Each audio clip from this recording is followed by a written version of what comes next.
February 7th. I'm Dana Loesch. You're watching NRA TV. In the hierarchy of ineffective proposals to fight quote-unquote gun violence, background checks are king. Studies have overwhelmingly shown that criminals do not get their guns legally, and the only people who are willing to subject themselves to such drudgery of following law are people who, who would ever follow the law, are people who would actually not commit crimes in the first place.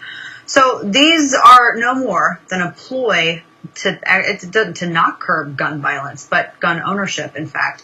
Background checks end up cleaning the streets of our good, law-abiding citizens, allowing criminals to fester in a web of violence and illegality. Basically, there's a lot of problems with the background check system. How about that, for starters? John Lott, president of the Crime Prevention Research Center, recently published a piece about this very topic over at townhall.com. He's here right now because he's been talking for quite some time about how you can't just simply rely on the background check system and how flawed it is. John, always good to see you. Great to talk to you, Dana. And I can't hear John. Can we bring John's you. audio up? There we go. I heard him now. So, John, you and I have talked about this before, and you've actually talked about this quite a bit in terms of the whole expanding of the background check system with universal background checks. It's not going to work for a number of different reasons, but also you've discussed really how wrong it is to place so much faith in a system that is flawed to begin with. Talk to us about this. Right. Look, I wish there was some magic bullet to try to keep bad guys from going and getting guns. It'd make me happy if that was the case. That said, if you're going to have the background check system, there are things that we need to do to fix it. So, and two of the most obvious things are who pays for it, and also trying to stop all these false positives. That virtually everybody who does get stopped is a mistake on the part of the government. And those are two things that can be easily fixed, but gun control advocates refuse to even talk about trying to fix those things. Right. And when you discuss false positives, how many of those individuals, when they are initially denied, and this is one of the things that gun control advocates love to do, is they say, look how many people the background check system stopped, but a huge percentage of those, in fact, the vast majority of it, are people who were initially wrongly denied, and then their purchase was allowed to go through later. Well, I mean, there are two different types of denials, but I mean, I agree with you. There's 3 million people that you'll frequently hear, 3 million dangerous, prohibited people that have been stopped from buying guns because of the background check. And those are the ones that take longer than 3 days to, at 3 days they're denied. And the problem that you have is that we don't know the exact number, but it's probably around 99% or so of those are mistakes. And there's a simple reason for that, and that is when you fill out your background check form, the 4473, you're giving your name, your social security number, your address, your birth date, your race, your eye color. You think they're using all that information exactly as you're giving it. But what they end up doing is they use roughly phonetically similar names and even just similar birth dates sometimes. And the problem is that people tend to have names similar to other people, particularly those within their race. So you have Hispanics have names similar to other Hispanics. Blacks tend to have names similar to other blacks. You have 30% of black males in the United States are legally prohibited from owning guns because of past criminal histories. Well, whose names are their names most likely to be confused with? It's going to be confused with other law-abiding, good black males who want to go and get a gun to protect themselves and their families. There's no reason that the government should be making these mistakes. All you have to do is have the government abide by the same regulations, the same rules that private companies have to obey when they go and do criminal background checks on employees. If private companies were to go and use roughly phonetically similar names, Democrats in doing criminal background checks on employees, Democrats would be screaming bloody murder. And the reason why they'd be screaming bloody murder is because they'd say that would allow false positives to occur. And so the question, I mean, I've gone and just talked to people on the Hill who are gun control advocates, and just start off the conversation by just saying, well, why do we have these types of regulations with regard to private companies doing criminal background checks? And the response is, well, if you don't have these things, we're going to be having mistakes. We're going to be having it so that good, law-abiding blacks and Hispanics in particular are going to be stopped from being able to go and get a job. And I said, well, okay, if you believe that, then why doesn't it apply to guns? And he says, oh, no, it's a different question. And the thing is, my research convinces me that those are the very people who need protection the most. Poor minorities, particularly poor blacks who live in high-crime urban areas, are the people who are most likely to be victims of violent crime. And it's the people who are most likely victims of violent crime who benefit the most from having the opportunity to protect themselves.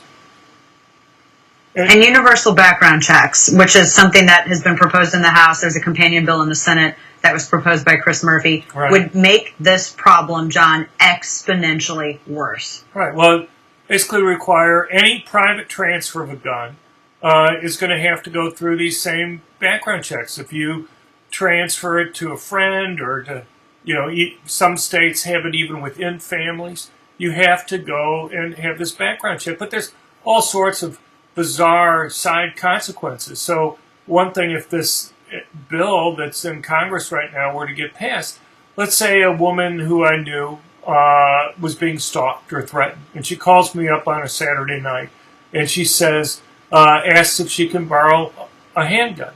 And let's say I know she's well trained, I know that she can handle herself in that situation. I'm not allowed to lend her my gun, even for a few days, unless it's, quote, imminent danger. And what that means, that's a legal term of art, which means she actually has to be threatened at the time I'm lending it to her. So maybe I'm with her when she gets threatened, and I give it to her. I'm not sure if I'm actually there, why I have to lend it to her. But I lend it to her, but then as soon as the guy leaves, even if I think he may come back again the next day or something, I have to take my gun with me when I leave. I just can't let her have it for a day or two. If I did that, I'd be creating a felony.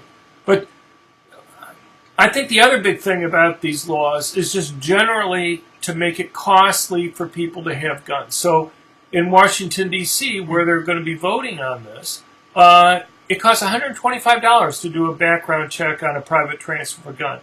You usually don't see the cost of background checks because it's in the price of a gun. If you go and buy a new gun or a used gun from a dealer and you're buying it directly from the dealer, it's not like a sales tax that gets tacked on top of that. It's in the price of the gun. But when you're having a background check on a private transfer, so the only thing that you're buying is the background check, you see the cost of the background check there. And, $125 might not stop you or I from being able to go and get a gun to protect our families. But a poor, law-abiding black who lives in a high-crime part of D.C., $125 may make the difference between whether or not they're able to go and defend themselves and their families. Or single moms. Right. Single moms that have to decide how they're going to budget. And, that would definitely cause single moms to think twice as well. Anybody who may be on a limited income, students, or other people who may be threatened. Yeah, and just to emphasize your first point about why these things don't work too well, in a sense we have background checks when you go and buy opioids. I mean, you have to go and show a government-issued ID. You have to have a prescription that they have to check to make sure that the prescription is made out to you, which is fine.